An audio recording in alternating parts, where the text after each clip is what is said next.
Okay, welcome to everyone for the Masar Badil conference called Line to Resistance and Liberation. Today we have the pleasure to present our panel, Student Intifada. We have different comrades from different countries who came here to Madrid to speak about the situation at the student camp and Palestine. First of all, I would like to say that it's really important to understand that when we want to fight the colonization, many times we think that it's, this is something big, monster, but actually the key point is to understand that it's composed by different contexts and different parts, and if we divide all these parts and step by step we decolonize all the parts, it will lead for a complete liberation, and for that we need different type of resistance. Today we will focus on the universities and the student movements, because this is also a place where we need to decolonize it. So now I'm going to introduce my comrades. First of all, we have here Jorge Ramos. He's a professor in University of Valencia of Historia Moderna and Contemporánea. He wrote recently his last book called Palestina desde las epistemologías del Sur. He wrote many books, many articles, and also he is our comrade, and he's part and leader of BDS País Valencia. Second, we have Oriol. He's part of the student camp in Madrid. He is making the PhD in sociology. On the other hand, we have Iman from Belgium. He's part of Belgic Samidoun, the organization Samidoun, and she were part of the university, student camp university for in Brussels, ULB. Also we have Wala. Wala is based in Netherlands. She is part of Samidoun as well, and she was also part of the student camp in Amsterdam. And George is also part of Samidoun. He was part of the student camp in Colombia, Caney, and Rutgers. Thank you. So the first part and the first question would be about how the students reacted after 7th of October and the genocide has intensified. We would like also to know how was the student movement, also what were the demands, what kind of actions you made, and also what has achieved. Bien, buenas tardes a todas y a todos. Muchísimas gracias por estar aquí, por convidarme. Muchísimas gracias a Jaldía, a Sami y al resto de compas que me han invitado y que han organizado este fantástico encuentro y tan necesario, ¿no? En unos momentos tan duros, pero al mismo tiempo tan esperanzadores, ¿no? Para el pueblo palestino y para las luchas de descolonización y de liberación. Y bueno, yo, aunque quizá no lo parezca, porque parezco muy joven, soy el único que creo que soy profe aquí, ¿no? Que no soy estudiante.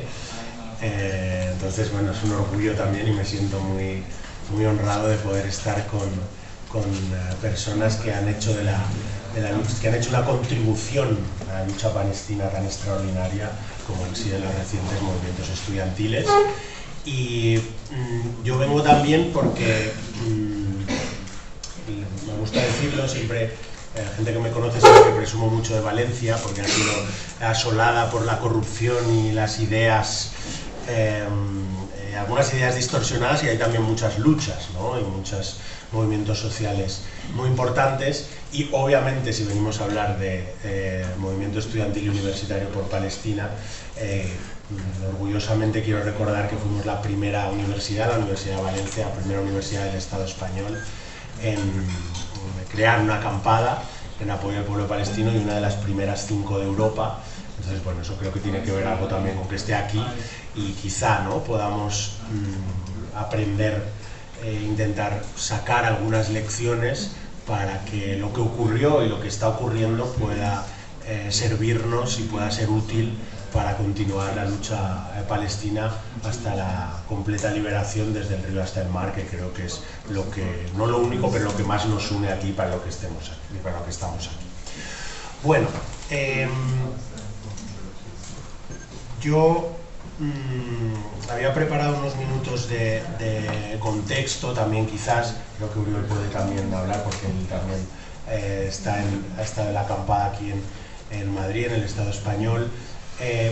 Claro, lo primero para entender un poco la relación creo que yo que tiene con las luchas, ¿no?, que nos preguntabas, el estudiantado con las luchas.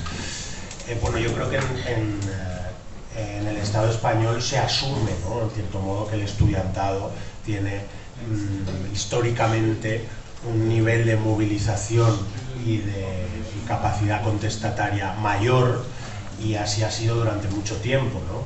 Ahora precisamente que tengo a mi amiga Shuruk, que viene de Venezuela desde delante, recuerdo, ¿no?, un mural que vi en Caracas hace unos meses en el que aparecía una frase, ¿no?, de Salvador Allende que decía que ser joven y no ser revolucionario es una contradicción casi genética, ¿no?, o hasta genética, ¿no? Entonces yo creo que hay una larga lucha, al menos en el Estado español, de movimientos estudiantiles, aquí mismo en Madrid, ¿no?, en 1956, durante el franquismo. Perdonadme si hago muchas referencias históricas, pero soy historiador, entonces soy un poco pesado con la historia, lo siento. Y aquí precisamente en Madrid, ¿no?, en 1956 hubo ya unas primeras y muy importantes revueltas estudiantiles contra la dictadura franquista, contra la dictadura fascista. Fueron los falangistas, los fascistas, los que el 8 de febrero de 1956 entraron con pistolas a la facultad para intentar sofocar estas revueltas estudiantiles antifranquistas. Hace poco, por cierto, fueron pistoleros del régimen colonial israelí los que entraron también en una universidad pública española y apuntaron a compañeras y a compañeros. Hay que recordarlo, aunque oficialmente no estemos en una dictadura, el régimen supuestamente democrático español, en otra de sus innumerables connivencias y colaboraciones con el régimen genocida israelí, también permite que en espacios públicos se apunten desde agentes israelíes a personas que están protestando por una Palestina libre. Creo que tenemos que recordar y mostrar todo nuestro apoyo también a las compañeras perseguidas y a las compañeras enjuiciadas por este caso y otros casos similares.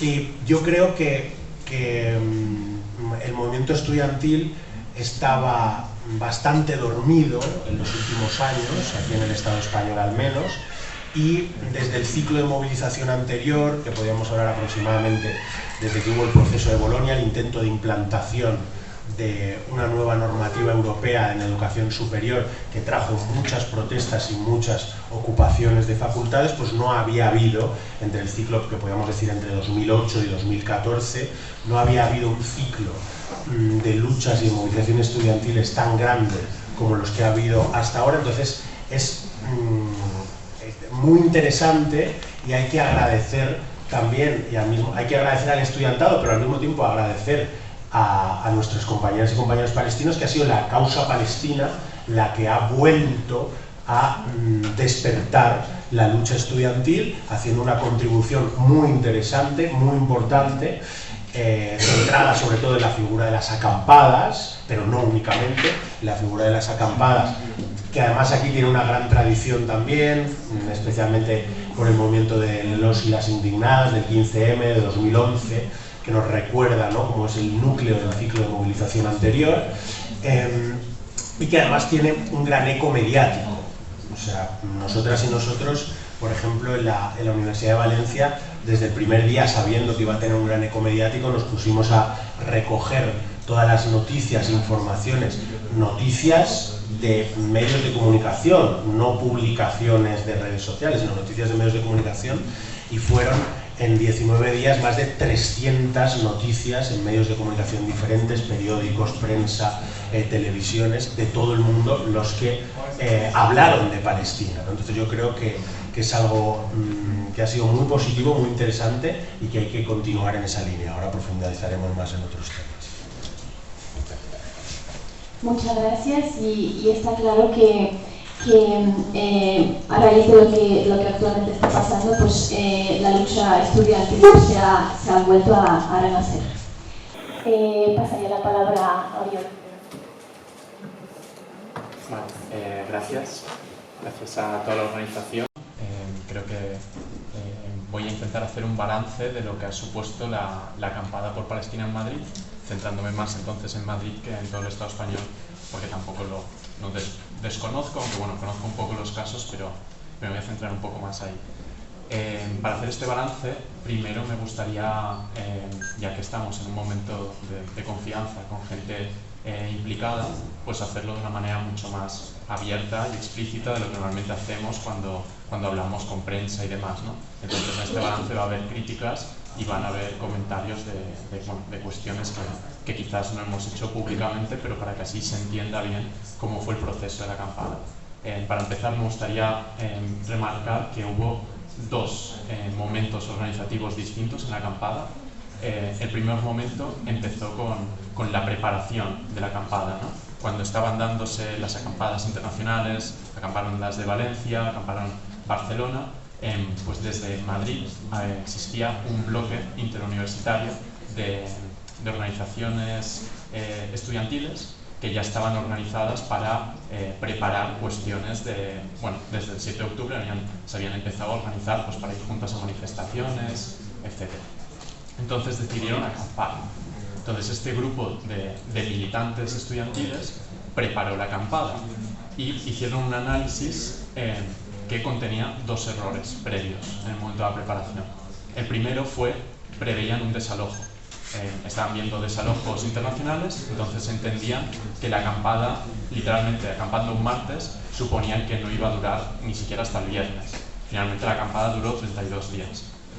El segundo error en su análisis es que pensaron que no se uniría mucha gente. Bueno, se demostró equivocado desde los primeros días en los cuales se llegaron a cientos de personas, llegando a alguna asamblea multitudinaria de 500, 600 personas. Entonces, este bloque de militantes estudiantiles tenían un sistema organizativo básicamente dividido entre ellas, como el bloque como vanguardia militante, que asumía todo el trabajo de todas las comisiones, desde estrategia, preparación de acciones, negociaciones y demás, y bueno, también pues, en contacto con la prensa, etc. Y el resto de la masa, el resto de gente que había acudido, en la cual solo los dejaba participar en comisiones, bueno, pues el estilo de cocina, limpieza, poco a poco incluso la de seguridad, pero como que hubo esta división muy fuerte. ¿Y eso qué supuso? Pues para empezar no consiguieron integrar a toda esa gente que vino. Las cientos de personas que llegaron los primeros días, muchas de ellas se vieron alienadas al ver un sistema de trabajo que no las integraba de ninguna forma, que solo estaban como ahí como perdidas un poco sin rumbo, incluso con muchas dinámicas pues secretistas y bueno, problemas de liderazgo que se iban señalando. Y por otro lado, también ocurrió que esos militantes se agotaron, porque mantener la acampada en un grupo de militantes organizadas, experimentadas, pero 40 personas, pues no era tan fácil, ¿no? ¿Qué ocurrió? Que una parte de este bloque, una parte muy importante, antes que decidir cambiar organizativamente, prefirieron forzar un desalojo. Prefirieron hacer una serie de acciones que llevaran a el desalojo de la acampada para tener la imagen de que nos habían desalojado. Y también esto se debía en que parte de estas organizaciones su discurso era que el reformismo no funciona y por lo tanto no defendían la vía de las negociaciones. ¿Qué supuso esto?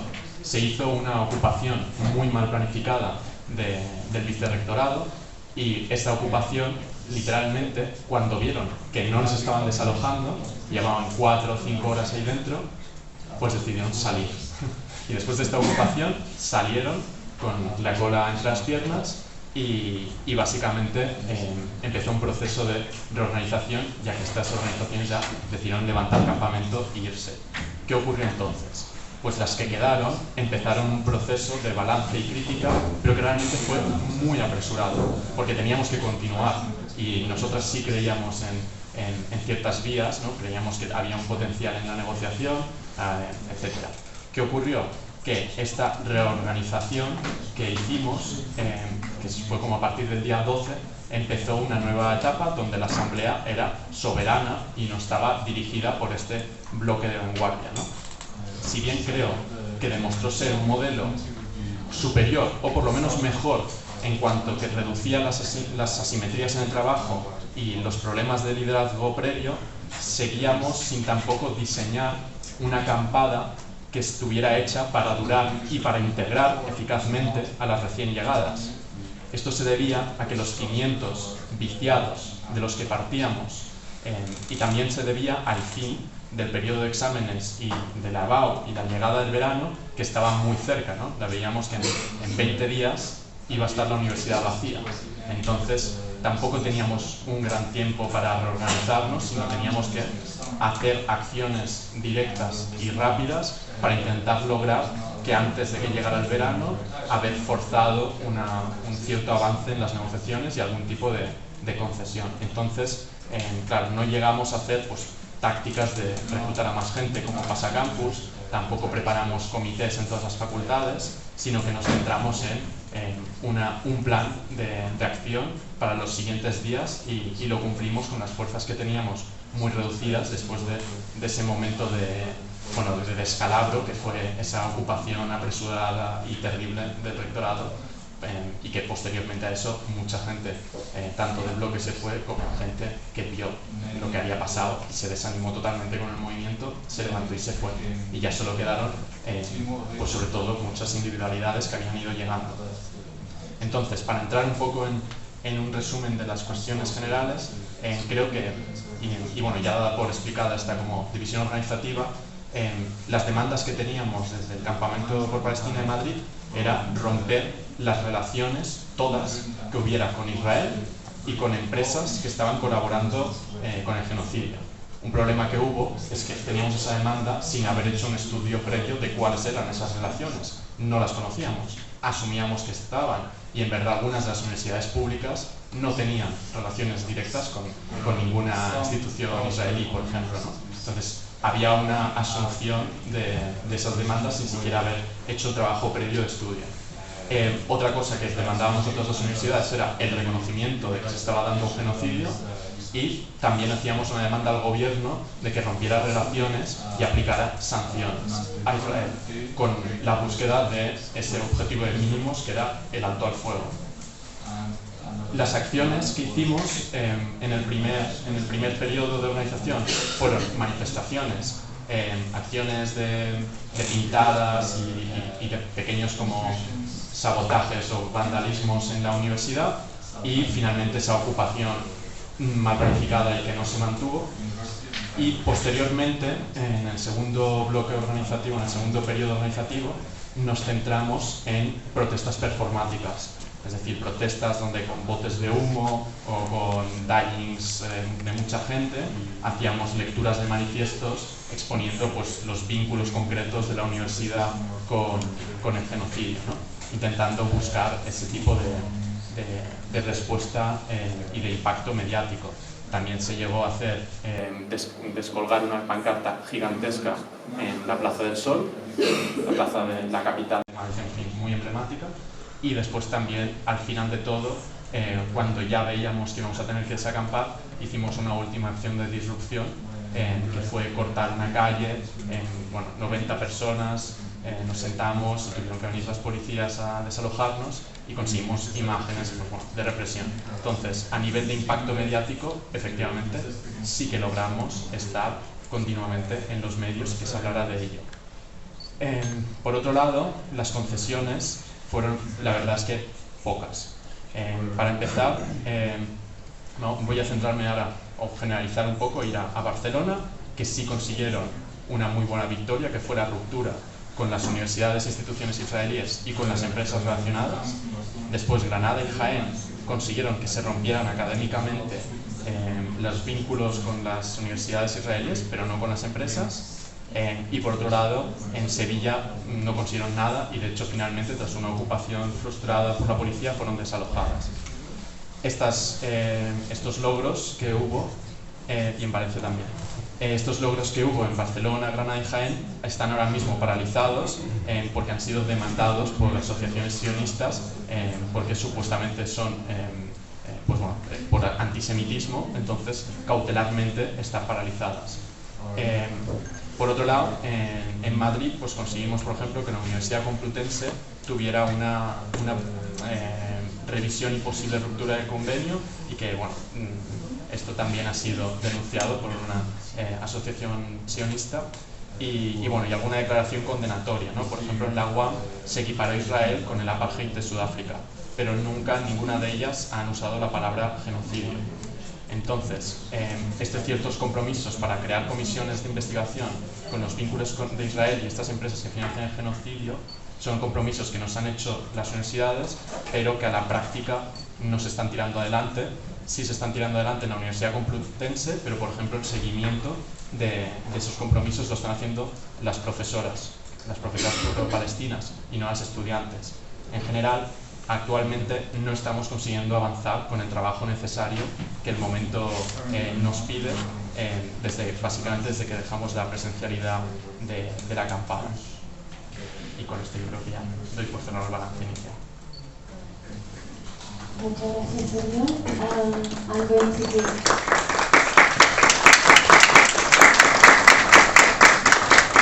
Okay, so I'm going to give the microphone to Iman. Thank you. Hi, I will try to speak very slowly, or as slow as possible, but please do tell me if I'm going too fast.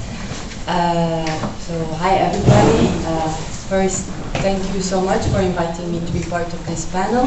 My name is Iman. I'm a member of SAMIDU in Brussels, and I was part of the student encampment in the ULB.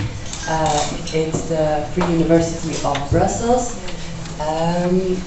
The student encampment, when we started it, SAMIDU was part of the organization before we started the encampment, with a lot of individuals and other collectives. And as soon as we started, it was immediately very intense political debate about what do we want to do with this encampment, what is the purpose of it, what do we want to get out of it. Very long meetings, and it was just the first of many more to come afterwards. But in the end, we came to the conclusion we want to start this encampment as part of a call from the resistance, from the people in Gaza, as part of an international movement. Towards the university, yes, we had clear demands. The demands were we want a total boycott of the Zionist entity, but we were also aware that we wanted something bigger than just on university grounds, and this is also why we named our encampment the Popular University of Brussels, so it would be accessible not only to students but to get as many people as possible involved in the movement. We occupied, it's because we didn't put out tents, so normally it's an encampment, but we occupied a whole building of the university. We named it Walid Dakka, who had, before the encampment, recently been assassinated by the Zionist entity in prison.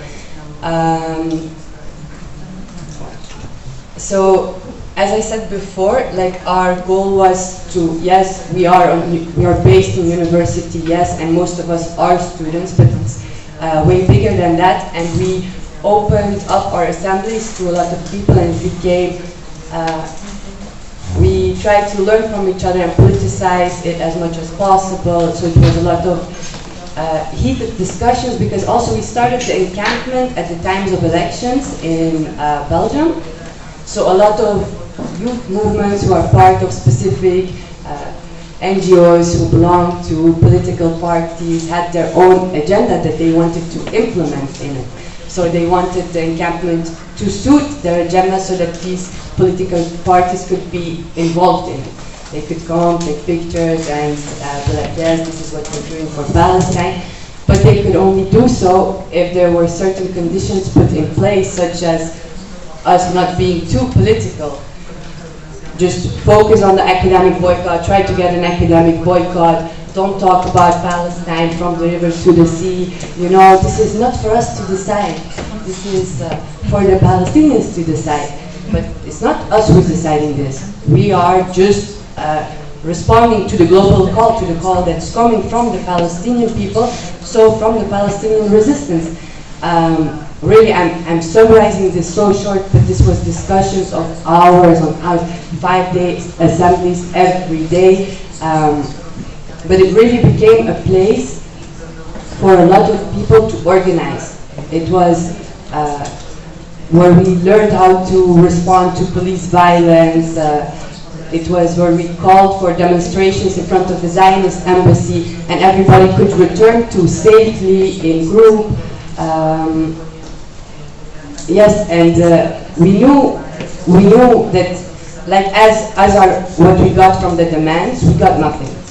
We got the university to suspend some ties, but to suspend is not to cut. It's temporary, and they want us to believe that this is a victory. We didn't see it as a victory. Even though there were some groups in the encampment who wanted to, you know, run with it and be like, yes, we did it, but this was not our goal. And even worse than that, the rector of the university said, yes, we will suspend the ties with the Zionist entity, but also this year on the program, they were going to start a partnership with Birzeit University, which is a Palestinian university, and so they also suspended that project. And this was seen as super progressive. Look at her stopping both sides and so on. And one of our, not demands, like one of the projects we worked on, is that in the university they wanted to have a talk on Palestine and about the situation in Israel-Palestine. And so who do they invite? They invited the ex-ambassador of Israel to France, Eli Barnavi. So this was something huge. We said no to normalization. We can't have his discourse here. He's seen as a liberal Zionist, or whatever that means. It's because he's progressive, because he wants 2 states and so on. But this is a narrative that we say doesn't have space in the university. So it was a huge issue. All of the students mobilized against it. And we knew that we wouldn't win. But our goal was to organize, to give political education, but also to get political education, and to show how much our institutions are willing to repress us in order to protect the interests of the Zionist entity. Because a lot of it wasn't clear. All of a sudden there's police I'm skipping ahead to the eviction, but there was police on campus. This was not unprecedented in Brussels. It doesn't happen in the Free University of Brussels, because the police doesn't come on campus unless the rector calls for it. So yeah, but now I skipped ahead to the eviction. But before that, Eli Barnavi, he didn't come to campus because it wasn't going to happen. But they looked for another space where they could host him, and it would be off campus. And even the information, you had to register to know the information, and you were given a location and time. But we knew it would change last minute because they knew the students would go there and mobilize. So the length they go through, you see how hard it is, and your student they don't want it, and you still organize it, in another place, and we mobilized, and it was a big demo. and the police was everywhere. The water cannons came out. It was nice to see how, like, the solidarity between the students and how much like the comrades had each other's back. But it was really horrible to see the violence they were willing to implement on us. I'm trying to. So many things are going through my head from what I want to share with you guys.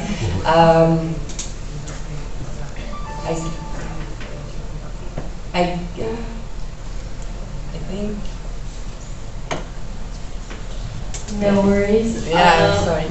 No worries. If we can go to the next one and get back at the second topic. Thank you so much, Iman. You explained a lot of things.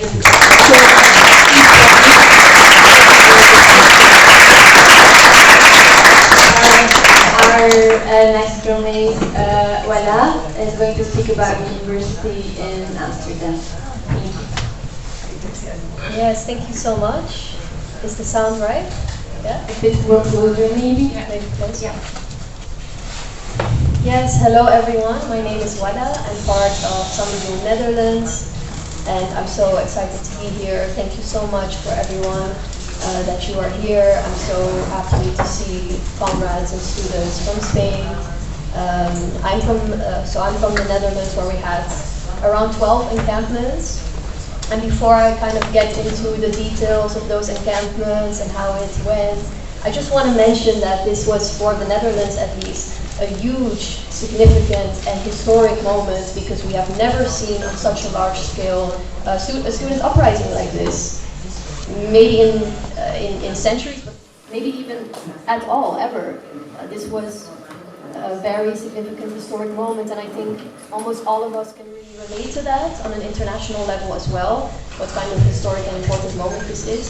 So I also just want to salute everyone, all the students and the youth in this room that are a part of this. So yeah, and yes.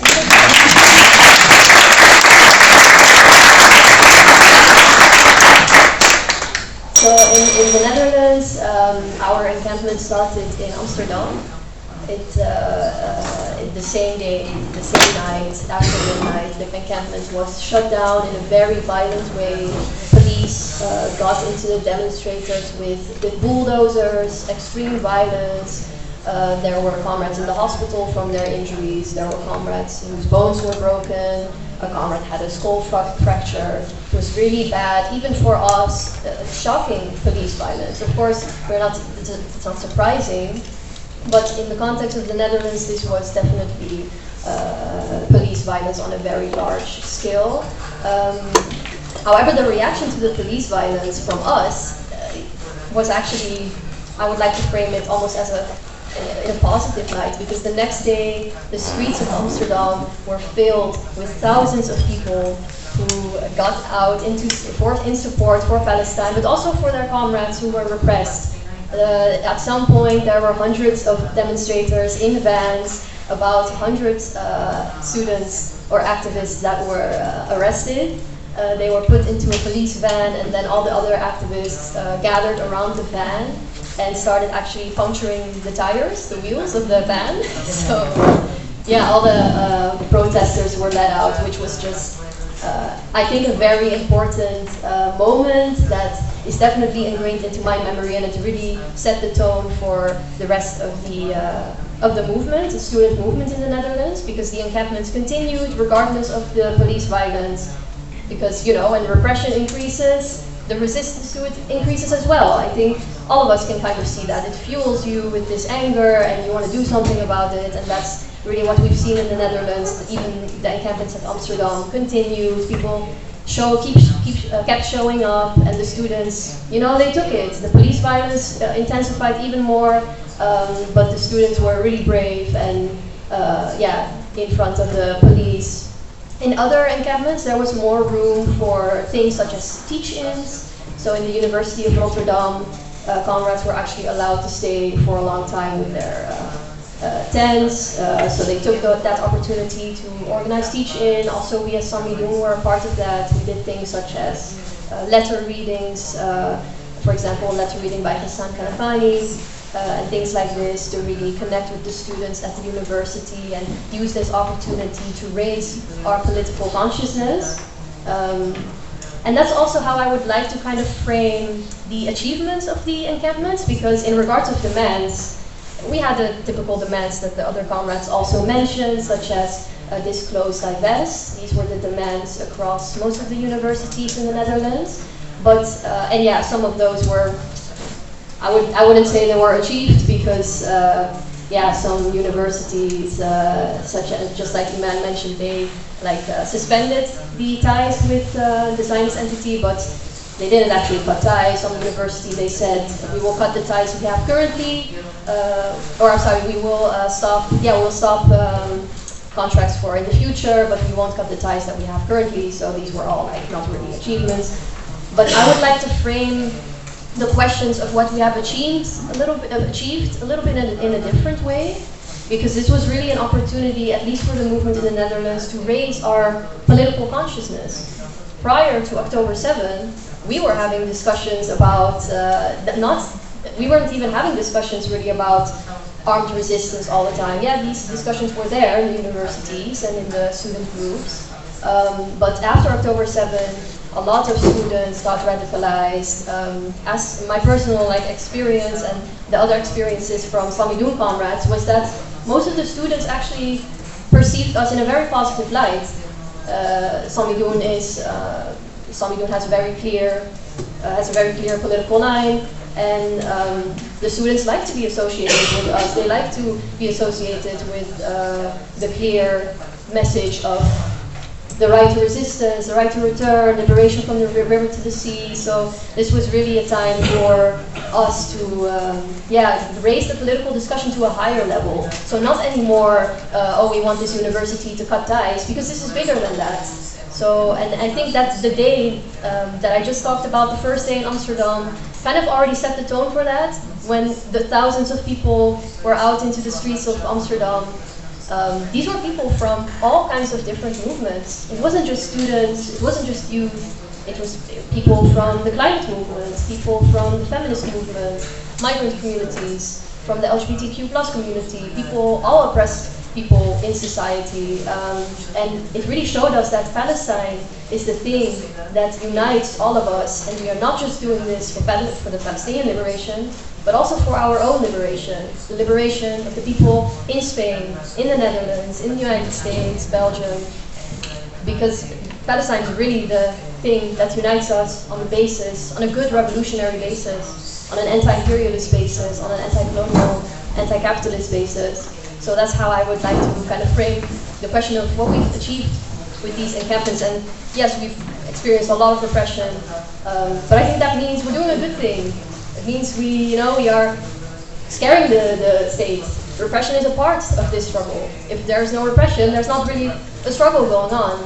The repression may increase, but our resistance to it is increasing as well. And that's how I would like to end this. Thanks very much.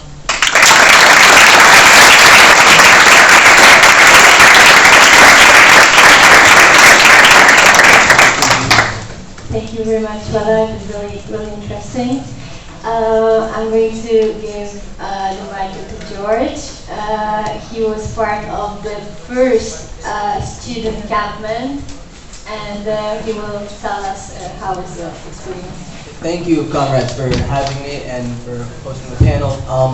I just want to say that's an incredible story about the popping the tires of the cars with the students in it. That's incredible. I hope we see more of that around the world.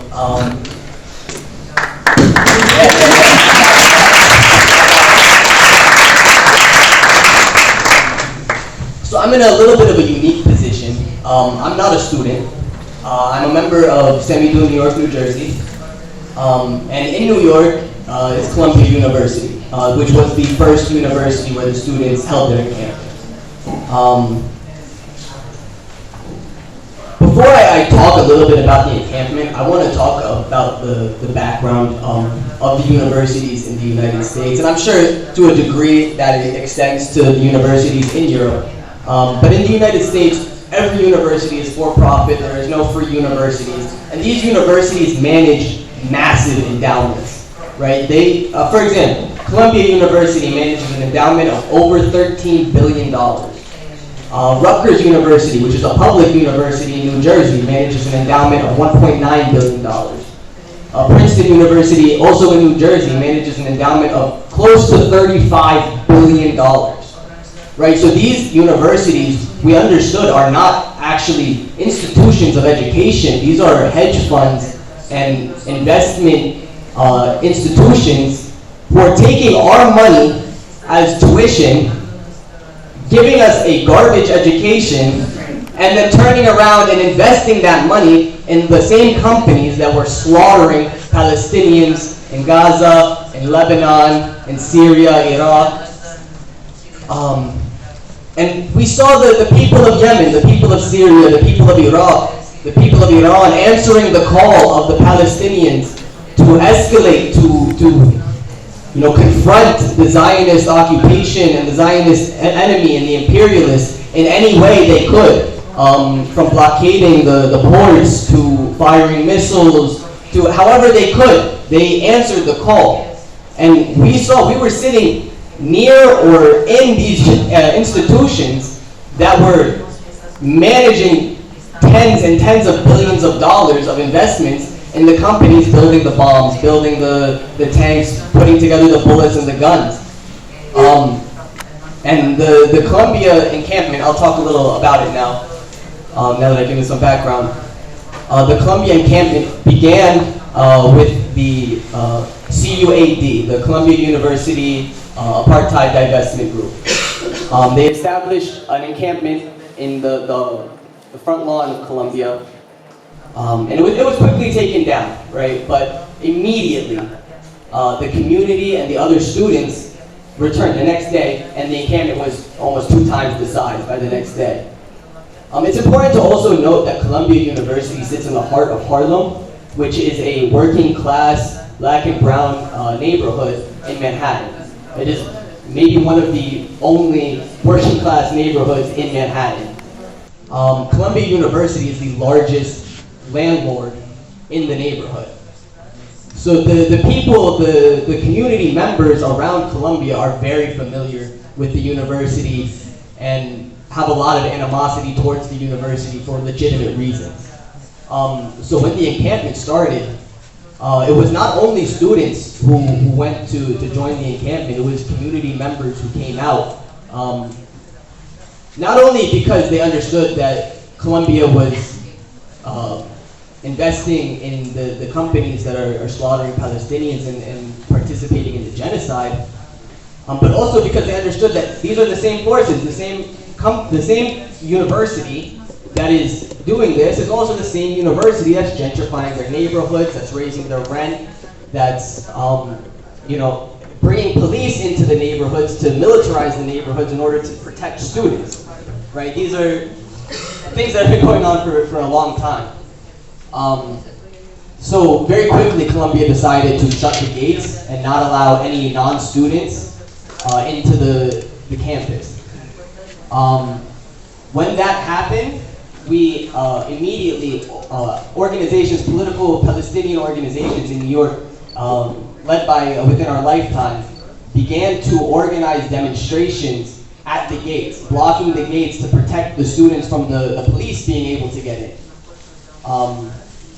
And in the other universities, we had teach-ins, we had letter readings, and these were incredible ways to, politicize the space, to make politics and discussion of politics and real politics central to the action. It wasn't just we were sitting in the lawn until they divest. It was we're going to sit here until you divest, we're going to escalate, and in the meantime, we're also going to be educating ourselves and learning so that we can know how to best confront the enemy in this instance and in future instances. Eventually, the students did end up taking a building. You might know the Macklemore song, Hinds Hall. The building, when it was liberated, was renamed Hinds Hall after Hind, who was a young Palestinian child who was murdered by the Zionist forces. When the police went in to raid the Hinds Hall and removed the students and activists, it was incredibly violent, incredibly bloody. They beat people. They even fired off a shot inside of the building, a real live gunshot, like not a rubber bullet, a live gunshot in the building. They didn't shoot anyone, but they shot, which is crazy. All of the students inside were arrested and charged with trespass. Eventually the charges were dropped, thankfully. And, but unfortunately the demands were not met. We did not receive disclosure. We don't even know really where that in Colombia's case, the $13 billion is being spent. And we sure as hell did not get any divestment. But the Chancellor of Colombia had to step down. The Chancellor of Colombia is no longer in her office.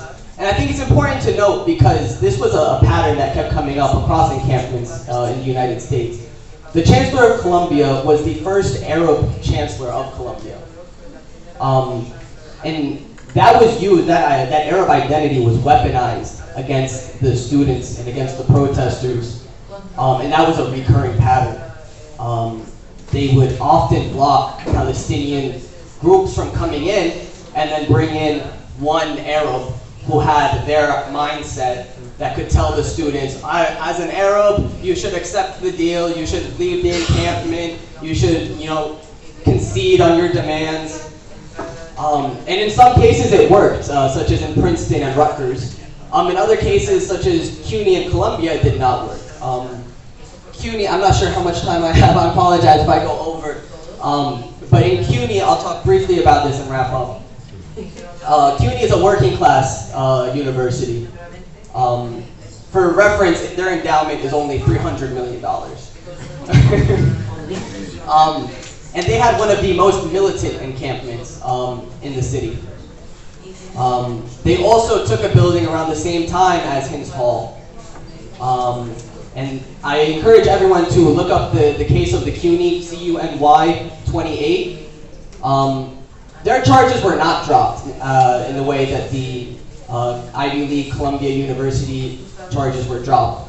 In this public working class university, which is, by the way, in the same neighborhood, it's very close by, not only were their charges not dropped, they were charged with the same thing as the Columbia students, trespass, but also charged with felony burglary, which is a very serious charge. And these charges are, they're still fighting them today.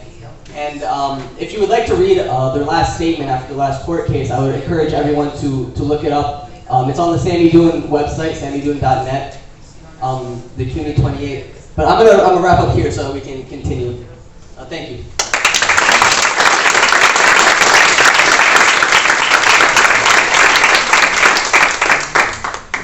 Bien, la siguiente pregunta que me gustaría lanzar a Jorge es, hemos visto como bajo el pretexto de la solidaridad por Palestina, muchas veces pues hay unas dinámicas paternalistas, unas dinámicas, digamos, de instrumentalización de la causa palestina, y una visión orientalista. Entonces, me gustaría pues un poco también hablar sobre el tema de cómo puede afectar a las acampadas estas dinámicas.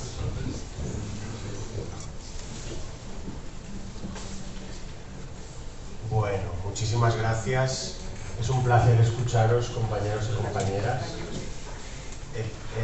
Yo como profe de la acampada, como profesor de la acampada, el primer día dije a los estudiantes y a compañeros jóvenes que estaban haciendo historia, aunque no lo supiesen, y realmente habéis hecho historia, hemos hecho historia, entonces yo creo que es un momento importante para poder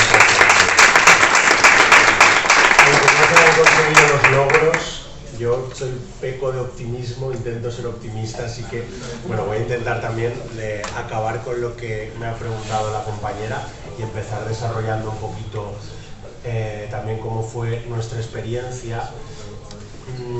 Y yo creo en este sentido que, claro, tenemos que saber para un futuro, saber gestionar la ilusión que generó ese momento.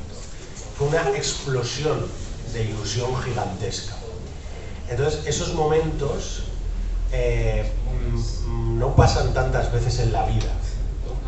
Entonces yo creo que lo hemos gestionado lo mejor posible, pero para la próxima vez que quizá nos sirvan, ¿no?, estas reflexiones también para gestionar esa explosión de ilusión y de fuerza colectiva, porque muchas veces duran pocos días, ¿no?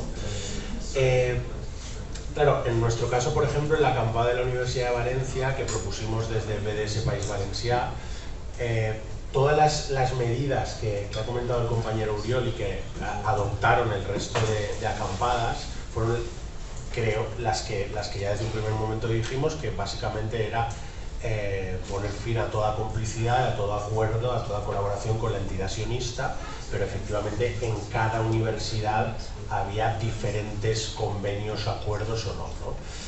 Entonces yo creo que sí que es importante que tengamos en cuenta que aunque hubo muchos problemas internos, vuelvo a decir, luego hablaré un poquito más.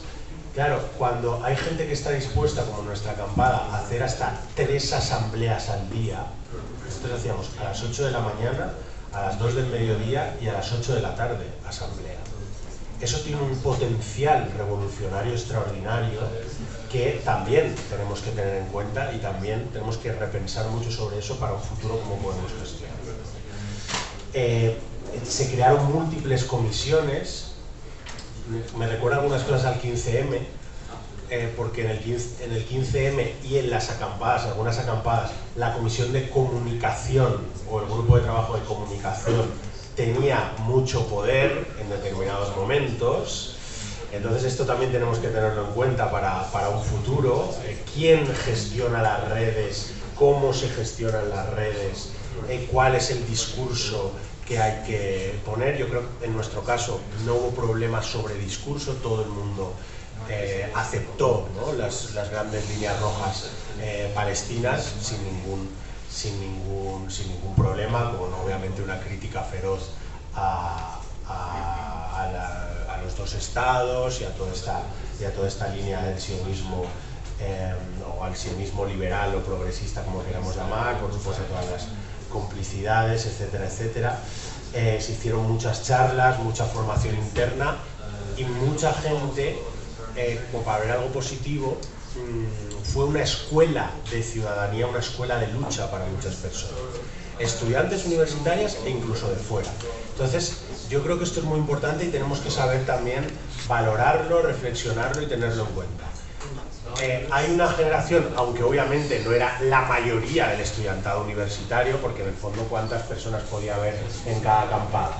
Cientos, como mucho, de decenas de miles de estudiantes. Obviamente en términos absolutos no es la gran mayoría, ¿no? Pero tenemos solo el Estado español, por ejemplo, si juntamos unas 25 acampadas que hubo, cientos en cada uno, muchas, tenemos a miles y miles de personas que no olvidarán nunca la importancia de Palestina en sus vidas y que seguirán siendo pro-palestinas siempre, y eso es muy importante y tenemos que valorarlo también. Entonces, bueno, yo creo que entrando ya en la cuestión de la instrumentalización, bueno, nuestra acampada duró 19 días, empezó el 29 de abril, acabó el 19 de mayo. Y efectivamente, como estamos en confianza, como decía Oriol, bueno, yo lo primero que quería decir es que la táctica del entrismo, es decir, penetrar en una determinada causa para que una organización determinada la lleve a su terreno, a sus presupuestos, siempre ha existido. De hecho, muchas veces ha existido más desde la izquierda, más allá de infiltraciones policiales o de servicios de inteligencia. Es una táctica aquí asociada pues a culturas políticas como el trotskismo, aquí pasó con comisiones obreras, el principal sindicato, etcétera, etcétera. El problema ahora es que el entrismo nos lo han hecho a nosotras, podríamos decir en cierto modo, ¿no? O al menos creo en algunas acampadas. Claro, las acampadas son espacios muy abiertos, aunque hay personas que ya éramos militantes de la causa palestina durante mucho tiempo y había organizaciones detrás, llega mucha gente nueva. Entonces es el lugar perfecto para pescar nuevos militantes, para cooptar y captar nuevos militantes. Entonces, claro, así hubo organizaciones que así lo utilizaron. Claro, creo que nos tiene que servir también esto para estar preparadas para ello.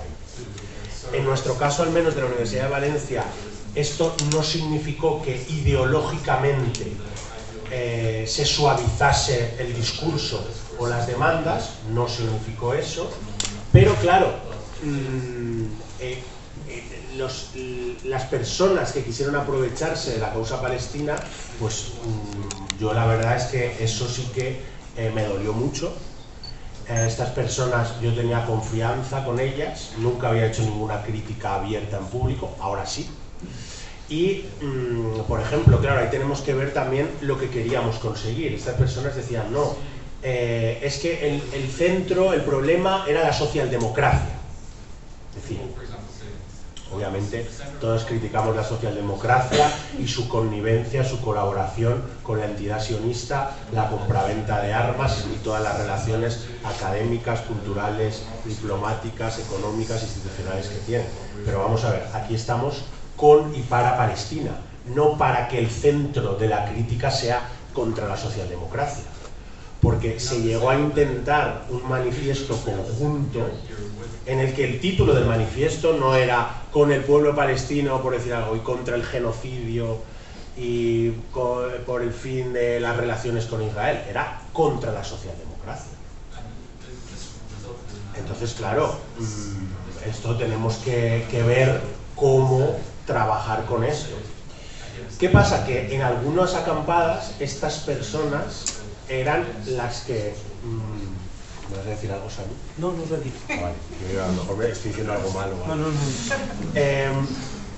Claro, muchas veces estas personas tenían una gran formación, disciplina y organización previa y así conseguían, aunque no eran la mayoría numéricamente, sí que hablaban más fuerte, hablaban más veces y hablaban de una manera más organizada. Entonces, claro, esto tenemos que tenerlo en cuenta, cómo afrontar eso. En el caso de la Universidad de Valencia hubo un encierro en una facultad con barricadas, muy bonito, muy vistoso, a mí me pareció estupendo. Yo estaba en ese momento en Irlanda, por cierto, con los compañeros y compañeras de Derry, donde se pueden ver en un territorio oficialmente de soberanía británica, por cierto, banderas de las brigadas Al-Qassam y de Hezbollah. Yo no sé eso si lo saben en Londres, por cierto, pero hay territorio en Irlanda del Norte, en Derry y en Belfast, donde, por cierto, los colonos británicos tienen banderas israelíes, pero los republicanos irlandeses tienen banderas de la resistencia palestina y otras, ¿no? Yo estaba allí, entonces, claro, no lo pude ver de cerca, pero vi cómo estos grupos que se aprovecharon de la causa palestina para tener más militantes, ocuparon un edificio y después acabaron con la acampada.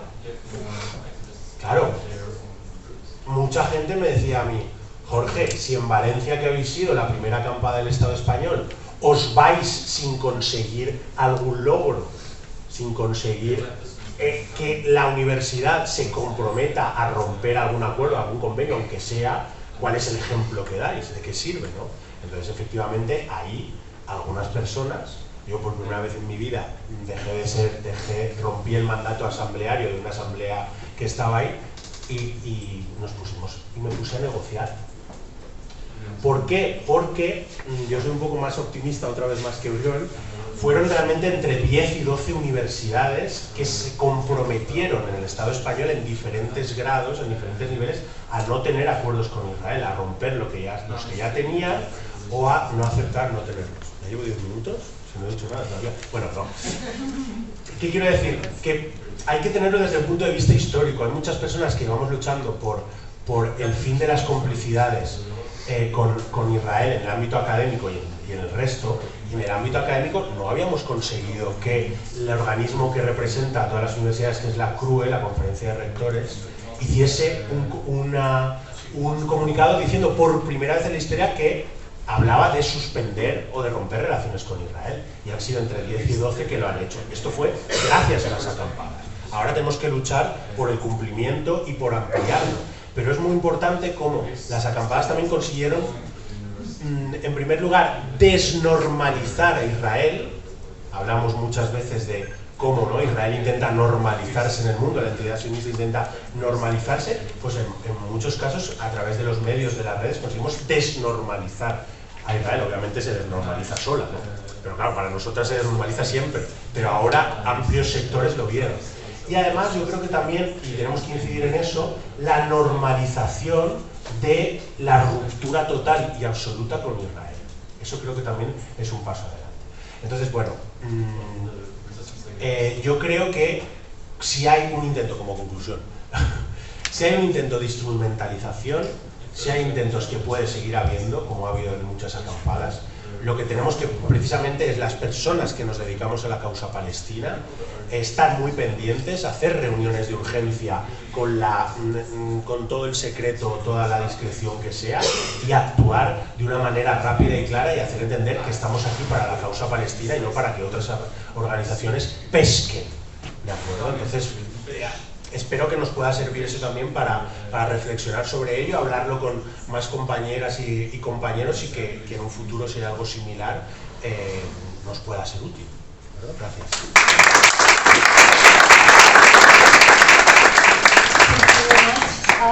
Unfortunately, we have really little time, so I will ask you to just in few minutes, like 2 minutes maximum, speak a bit about what was the Palestinian organization role in the student camp, and maybe a little bit also what political lines were trying to implement in the student camp. Thank you. Yo ahora quería hacer un poco de optimismo, pero no me da tiempo. Voy a saltar de nuevo a la crítica, porque en esto que comenta hay mucha crítica.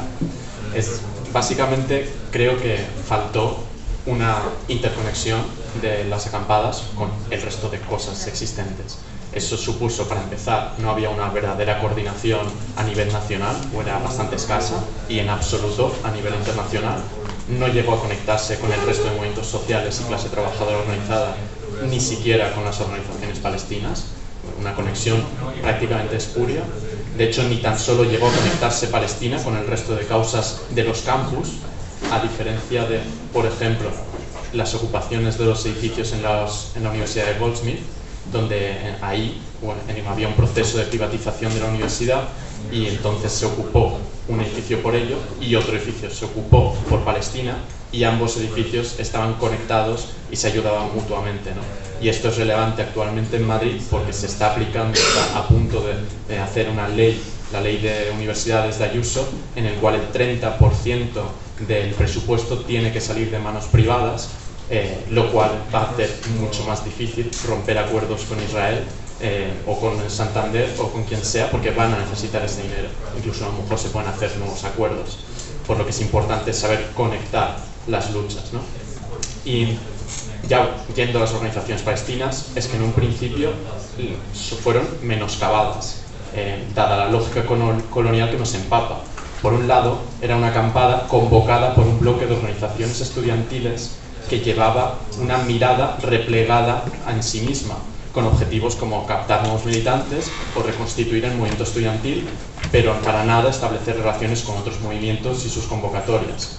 Por el otro lado, esta mirada autocentrada y colonial se hizo evidente durante la asamblea en la cual se acabó disolviendo el bloque y se llegó a esa asamblea soberana, en la cual unas compañeras resaltaron la necesidad de que se escuchara desde el bloque a las voces palestinas, y en respuesta una persona del bloque contestó que se iba a poder hacer poco a poco, ya que al fin y al cabo esta también es su lucha.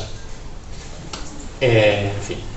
Así, yo creo que la acampada sí fue clave para reconocer estos discursos coloniales.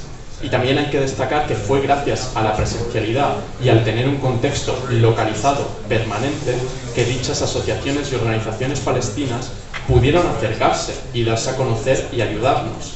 Esto hizo evidente que la acampada es un buen mecanismo para establecer contacto y redes entre fuerzas y agentes políticos, pero a la vez hay que reconocer que ese contacto era asimétrico.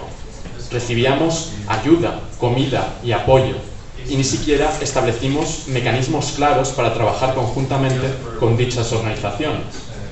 Si bien tras la disolución del bloque algunas dinámicas mejoraron, partíamos de unos cimientos viciados y aún faltó un verdadero esfuerzo de escucha y coordinación con las organizaciones palestinas y con el resto de organizaciones políticas que eran potenciales aliadas. Y ya pasando a la línea política, pues era de máximos, ¿no? Partíamos de Palestina libre, desde el río hasta el mar, no había ninguna intención de los dos estados, y también apoyábamos a la resistencia del pueblo palestino. Pero seguíamos la estrategia comunicativa de hablar de la resistencia en abstracto y no entrábamos a comentar sobre grupos armados concretos. Teniendo claras estas consignas, entendíamos como una demanda de mínimos urgente la ruptura de relaciones con Israel y las sanciones para lograr un alto al fuego. Posiblemente en la segunda etapa, con el contrarreloj de un cierre inminente por el vaciado del campus, debido a la llegada del verano, pusimos un foco excesivo en las performances comunicativas y dejamos de buscar acumular fuerza y de escalar el conflicto en la búsqueda de una verdadera intifada estudiantil.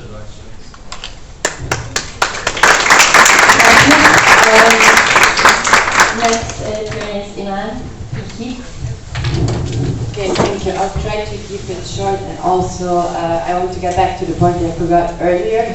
I just wanted to wrap up with saying that the encampment ended after 2 months. It was very violent, as we expected it would be, but also now that the new school year started and we were so ready to start again with our work, more than 90 people of us got a letter from the police accusing us of belonging to a group that promotes racial segregation and discrimination.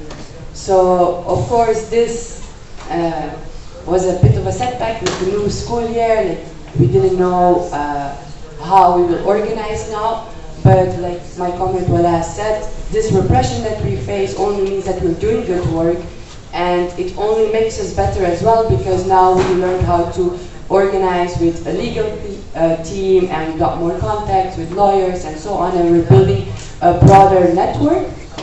So I wanted to end it with that earlier.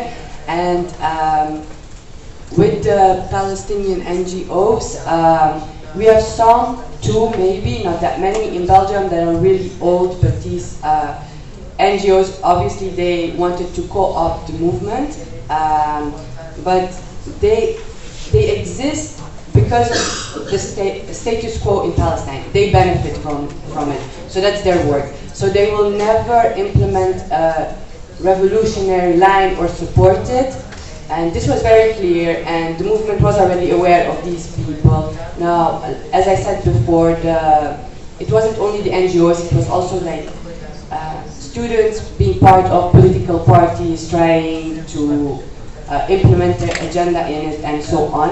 But what was very interesting was also how these NGOs and certain organizations wanted to infiltrate, if this is the right word, but using Palestinians to do so, because they were already known, but they used Palestinians as so-called individuals to push a narrative, and then they would come and say, as a Palestinian, I think, and then as a Palestinian, Mahmoud Abbas, our so-called president, is also a Palestinian, and it doesn't mean that you have the interest of the Palestinian people in mind.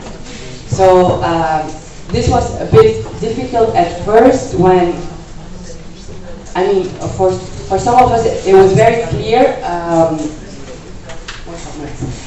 for some of us it was very clear that we will not buy into this identity politics, and yeah, but this was a bit tricky because, you know, the students who just got active and so on, and we started to get organized, were like, oh, but you know, they're Palestinian, and we need to give Palestinians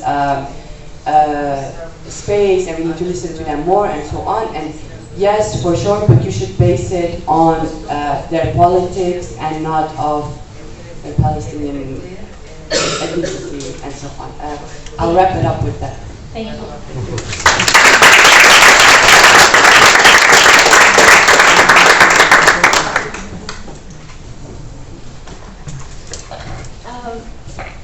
Just a second. First, we'd like to add the micro to our Samidun comrades from Vancouver and Seattle. Thank you.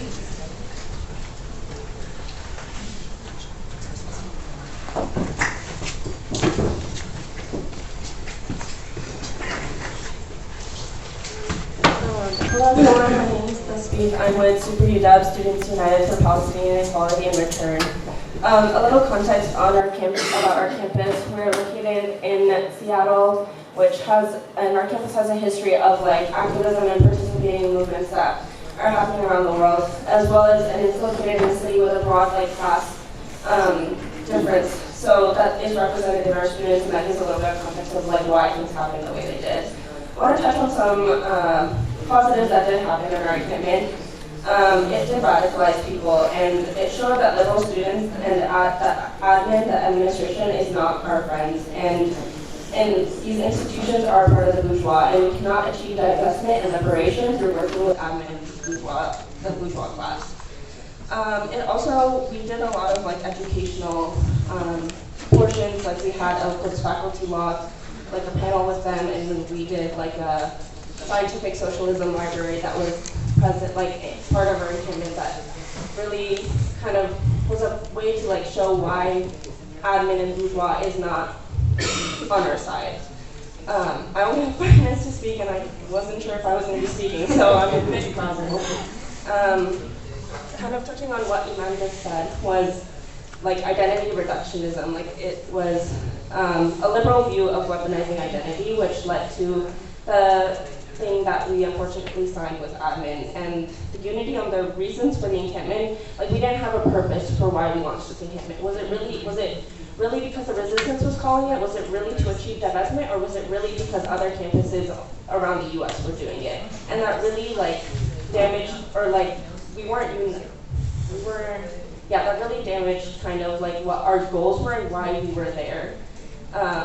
Touching on liberalism again, on identity, but also what a false sense of safety. There was a lot of contradictions about escalation and again working with the admin.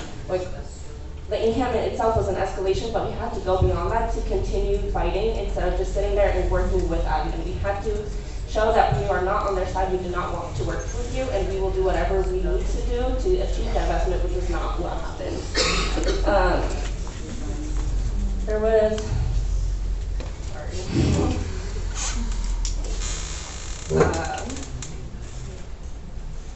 another thing was that because there was a lack of political unity within the encampment. A lot of people were brought in through friendships, and there was no sense of accountability for each other when things were going one way or another, and that really hindered our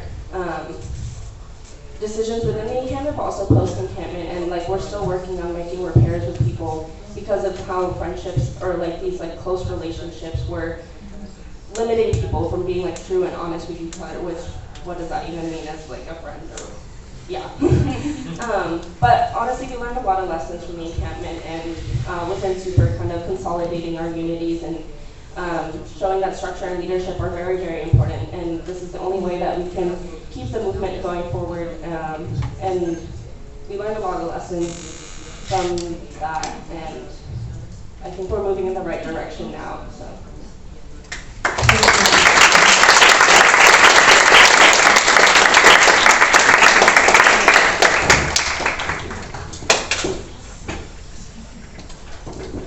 Hi all, my name's Elise, and I'm from Samidun, Vancouver, Canada. And so when we talk specifically about the encampments, we also had a similar situation to Seattle, and perhaps that's because we have same socioeconomic issues. We have some very, very elite, wealthy folks that live in one side of town, and then others that are incredibly marginalized. But in terms of our encampment that we did, it was actually an encampment done on one campus, UBC, and the location in which it's located is very remote compared to the downtown area, which I think maybe a lot more of these more successful encampments were located in city centers. where they had a lot more folks available to come out every day, spend the night, bring resources. The location is, basically out in the middle of nowhere. Also, sorry, we were just asked to speak on this, so I'm a bit frazzled as well, but we'll get through it.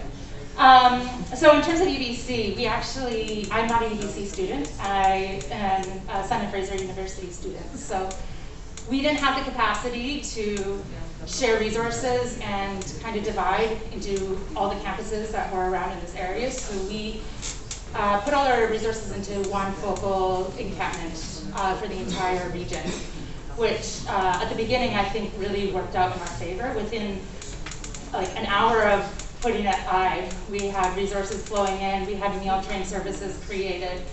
So the first 2 weeks were brilliant in terms of how everyone came together to support this.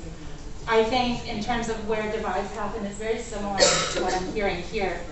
The lack of structure and lack of decision-making leadership really led to some struggles in terms of getting things accomplished.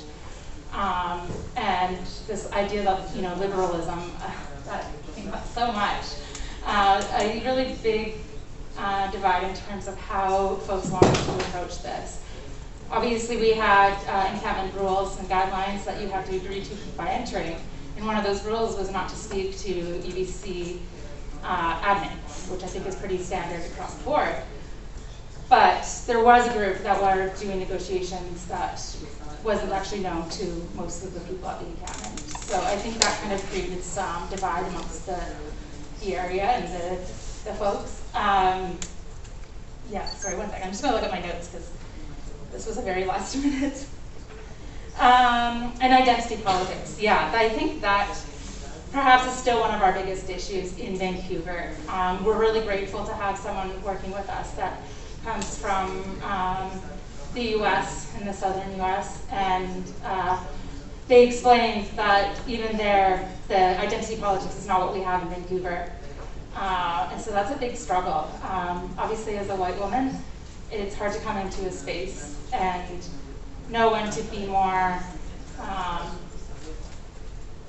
show my leadership, in spaces, and obviously still respect Palestinians and Arabs in the community and what they want, because at the end of the day, that's all that matters is, the liberation of Palestine, and we see that.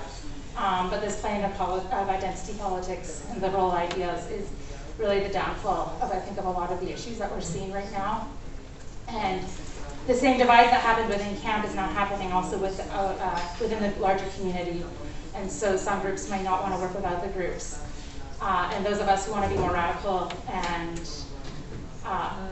follow the resistance and what they're calling for, maybe some others are not wanting to follow that path with us. Sorry, I think that's all right now that I want to speak about. Thank you very much.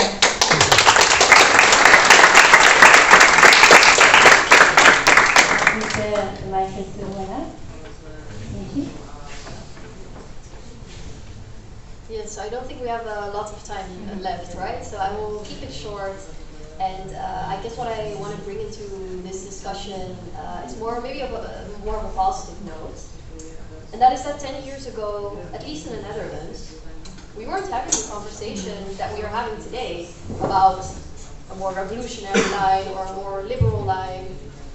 10 years ago, when the SGP was founded, the first SGP was founded in the Netherlands, even boycott was more of a discussion. And today we are talking about does a student organization want to publicly say we are with the armed resistance?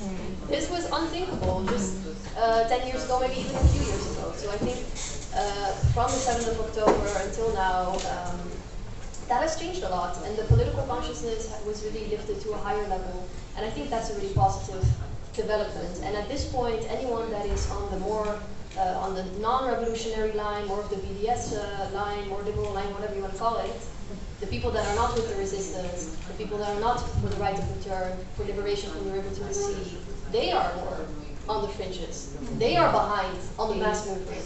Because the mass movement is very clear, the students and the youth especially are very clear on their points of unity. They think the Palestinians have the right to resistance, including armed resistance. They are for liberation from the river to the sea. They are for the right to return.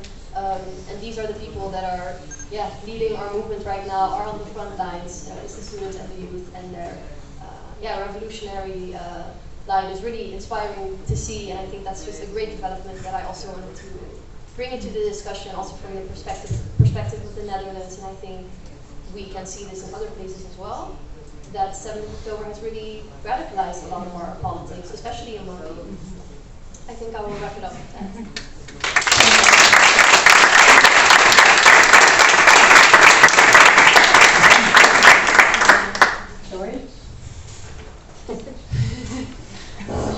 I don't have much more to say. I took a long time last time. I will just briefly add to Comrade Badil's point. In New York and New Jersey, we have several universities. So we saw everything, all the tactics, and we saw what worked and what didn't.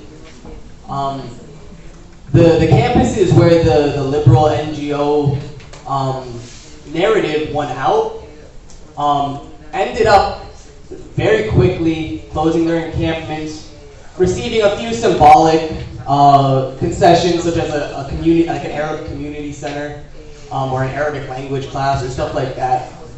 Nothing material, of course. Whereas some of the more militant and radical campuses, such as Columbia and CUNY, where you saw the Hamas flag, the Hezbollah flag, the Ansar Allah flag, those encampments lasted for months until the end of the semester, and those students are continuing to struggle today. They haven't given up the struggle. Whereas the encampments and the campuses where the liberal NGO narrative did win out, the line that's being pushed is we won. We got our concessions. It's not everything, but that's what we got. Whereas the campuses who refuse to anything less than full divestment from genocide were able to sustain for a lot longer time with support from their fellow classmates as well as support from the community. And I think that's a big thing to take away from this, is that correct politics leads to better outcomes. That's it. Thank you.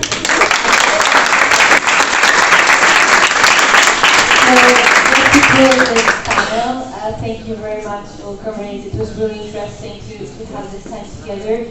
And just to close it, I would like to add to remember that what the resistance and the 7th of October achieved is again mobilize the whole world in a way that we never saw like this, achieved to educate the people, to know about the colonial postures, to know about what is racism, to know about Orientalism, and this is something that we have to say thank you for it.